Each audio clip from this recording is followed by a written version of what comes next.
കൈവിട് കൈവിട്. കാശെടുക്ക്. ചേട്ടാ എന്താ ഇത്? ഓടി വരുമ്പോ കാശെടുത്തരുന്ന ബാങ്കോ ഉണ്ടല്ലോ നമുക്ക് കാശ് കൊടു. ഓടെ കള്ള. പിന്നെ പാടുവിട്ട് കഷ്ടപ്പെട്ട് ഞങ്ങൾ ചൂണ്ടിയതാ. നിങ്ങൾ അവിടെ ഒന്ന് നാടൻ കളിച്ചപ്പോ ആർക്കും ഇല്ലാണ്ട് പോണ്ടല്ലോ എന്ന് വിചാരിച്ചിട്ടാ ഞങ്ങൾ മിണ്ടാണ്ടിരുന്നത്.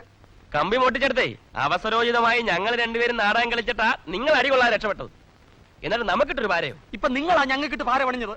പൊന്ന് ഹബീബെ, കാലിച്ചായക്ക് വകയില്ലാഞ്ഞിട്ടാ നമ്മളെ കമ്പി അടിച്ചേ. അത് നമ്മളെ പൈസ തന്നിട്ട് പോണം. പറ്റില്ലെന്ന് പറഞ്ഞില്ലേ? താ ഇവിടെ ഒന്ന് പോവോ? ഒരു കാര്യം ചെയ്യ്, ഇത് പകുതിയെങ്കിലും ഞങ്ങൾക്ക് താ. 50-50. 50-50. ഇക്കാര്യം നേരത്തെ ആലോചിക്കാൻ എന്താ?